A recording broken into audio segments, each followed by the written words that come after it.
The storm slammed into Colorado Springs like a living thing. Wind screaming through the narrow streets of the forgotten neighborhood on Maple Street. Marcus Hale stood at 32, with nothing left but the shell of a man. The duplex was a decaying 1970s two-unit building peeling paint, creaky floors that announced every step, drafty windows that whistled at night, and a heater that rattled like it was fighting for its last breath. Inside, the air smelled of old wood and quiet defeat. Garage sale furniture filled the rooms, a lumpy sofa that sagged in the middle, mismatched chairs around a scarred table, lamps that flickered when the wind rose hard enough. No photographs on the walls, no personal traces, just survival. He sat at the kitchen table under a single dim bulb. Bills spread before him like open wounds. Electric $120 overdue. Water $85. Final notice. Rent due in days. His freelance checks arrived late, if they arrived at all. Once, in Denver, he had run his own architecture firm. Modern homes with clean lines, office spaces that breathed light, a community center that drew local praise. He had a team, downtown meetings over steak, the solid feeling of building something real. Then the lawsuit came. A client blamed design flaws for issues caused by their own cheap contractors. The battle lasted over a year. Court fees, lost contracts, reputation shredded. The firm collapsed. He walked away with crushing debt and the hollow knowledge that everything he had built was gone. Loneliness was not just silence. It was a deep physical hunger, a raw ache in the chest for warmth against his skin, for eyes that looked at him and stayed, for the simple proof that someone might want him close without calculating the cost. Nights stretched long, the fridge humming its lonely song, the distant highway traffic mocking his isolation. He rubbed his temples, feeling the familiar pressure building toward breaking. The doorbell rang just before 10 p.m. Sharp and insistent over the roar of rain that had turned the street into a rushing river, he hesitated at the peephole. Two young women stood huddled on the porch, drenched and shivering. The taller one had blonde hair plastered flat against her face. The shorter had dark curls clinging to her cheeks like wet ribbons. Lightning cracked overhead, illuminating the raw fear in their eyes as they glanced back at the dark, flooded road. He knew later they had knocked on 17 doors before his. 17 rejections in the storm. Caution screamed inside him. This was not the safest neighborhood. But something deeper tugged harder than fear. The sight of them soaked and vulnerable pulled at the hunger he tried so hard to bury. He unlatched the chain and opened the door a crack. Come in. Just to use the phone. They stepped inside quickly, water pooling on the worn linoleum. Cold air rushed in with them, carrying the sharp scent of rain. Marcus grabbed 2 old towels from the hall closet and handed them over. Amanda's fingers brushed his as she took hers. The contact was brief, but it lingered in his nerves like a spark against dry tinder. Samantha accepted the second towel with hands that trembled from cold. Up close, they were in their mid-20s. Amanda carried sharp, poised features even while dripping. Samantha had softer, wider eyes that darted around the sparse room as if assessing safety.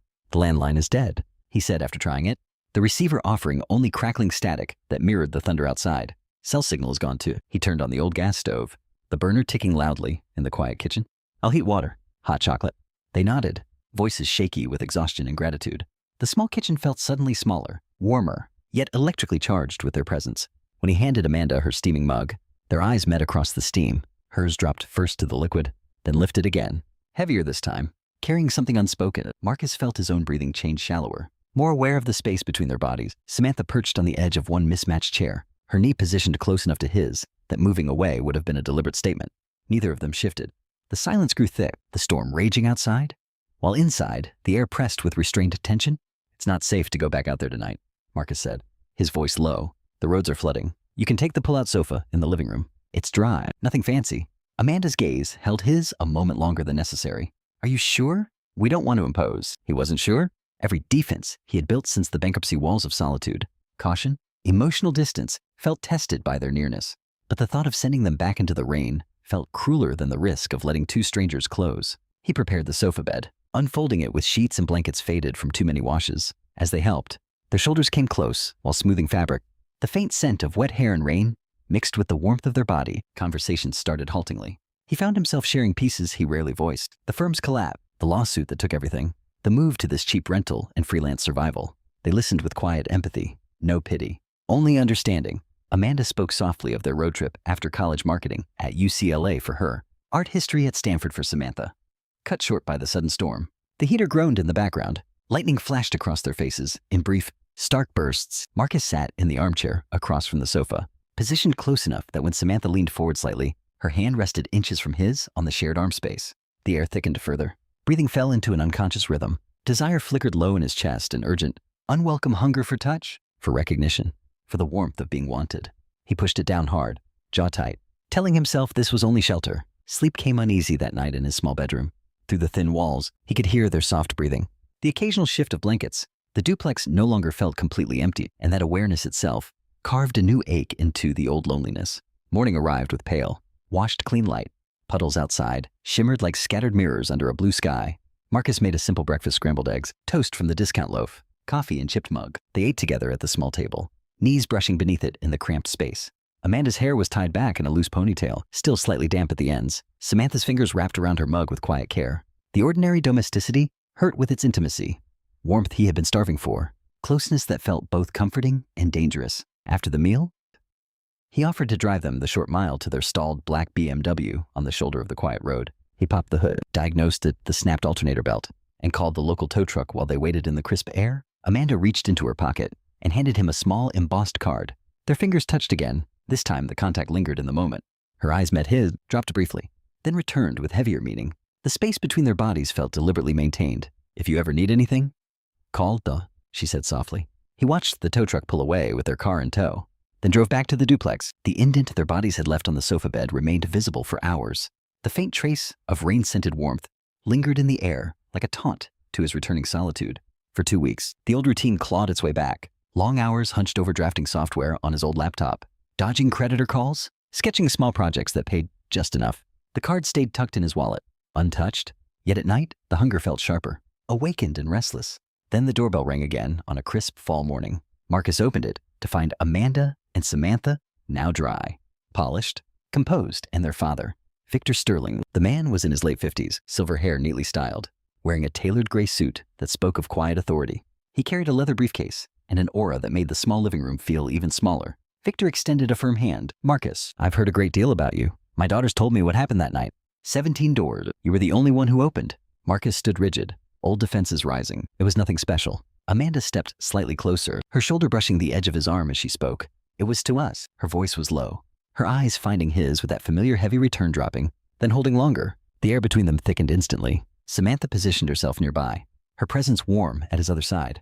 Victor outlined the opportunity without flourish. Sterling Development Group was launching a major mixed-use project in Portland residential towers, retail spaces, integrated green areas. They needed a senior project architect, 6-figure starting salary, full benefits, relocation assistance, stock options. Victor had reviewed Marcus's old portfolio of publicly available work. He praised the vision in the Denver Community Center, the clean innovation, but more than the designs, he valued the man who helped 2 strangers in a storm with no expectation of gain.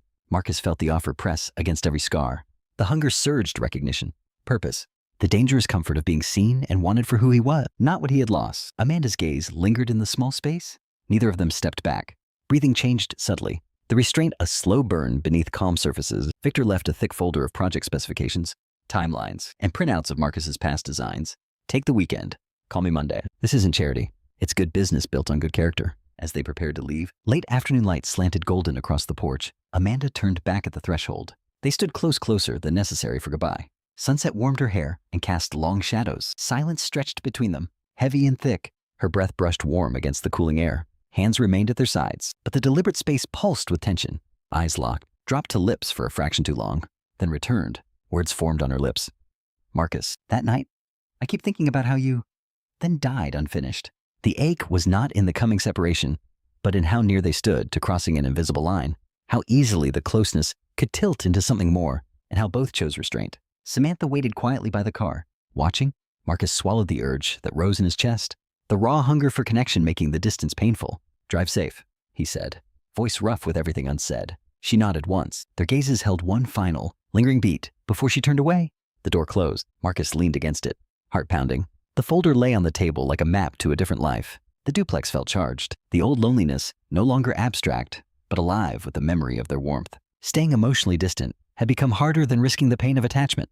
Restraint now carried its own sharp ache. He called Monday morning.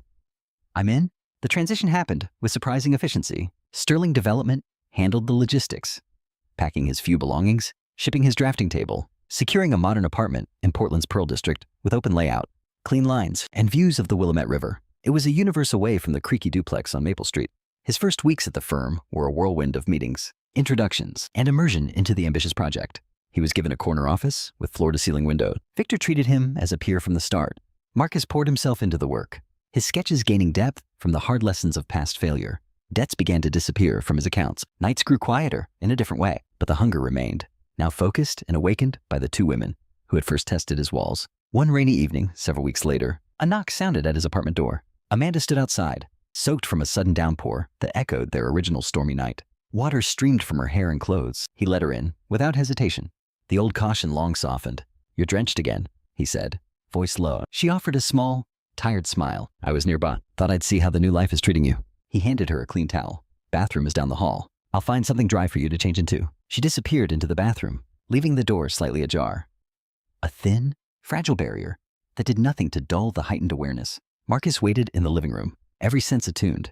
He heard the rustle of wet fabric being peeled away, the slow pauses as she moved, the soft slide of dry clothes. The knowledge of her proximity without full visibility made the air invasive.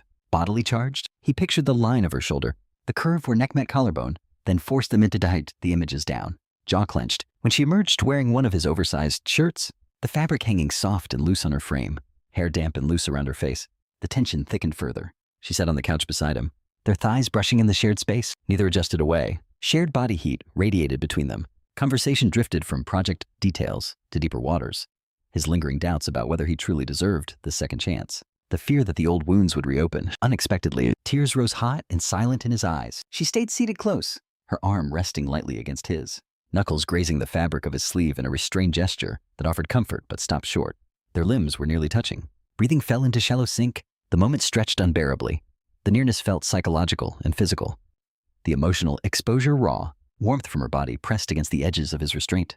Desire pulsed urgent beneath the calm surface, threatening control. She did not pull away. The silence spoke volumes. The shared hunger for connection, the fear of letting walls crumble completely, the painful choice to hold the line even as closeness tested every defense. Healing flickered in that vulnerability, not through crossing boundaries, but through allowing her to witness the depth of his loneliness without turning away. Time moved forward. The Portland project advanced under shifting skies. Designs took shape with sustainable materials and thoughtful community integration. One late afternoon at the construction site, as crews packed up tools and golden light began to fade toward deep dusk, Amanda found Marcus standing alone at the boundary fence. They stood close, shoulders aligned. The city hummed distant below. Sunset painted the scene in lingering warm hues, gilding edges of steel and her features. Conversation began lightly, then fell into thick, meaningful silence. Their bodies subtly adjusted, maintaining the deliberate space that crackled with tension. Eyes met, dropped, returned heavy with unsaid meaning. Hands rested near each other on the rail, inches apart. Yet electrically aware, neither stepped back. Breathing changed deeper at first, then held. Words started on both sides, only to be abandoned. The ache built toward near surrender, the pressure of wanting warmth, recognition, and to be wanted so intensely that staying distant hurt more than the risk of pain. Light dimmed slowly around them. Still they lingered at the boundary, gazes locked in the fading glow. The restraint felt almost unbearable. Desire contained but urgent, pulsing beneath every calm word and unfinished gesture. The emotional walls trembled under the weight of prolonged closeness. Finally, Marcus spoke, voice low and rough.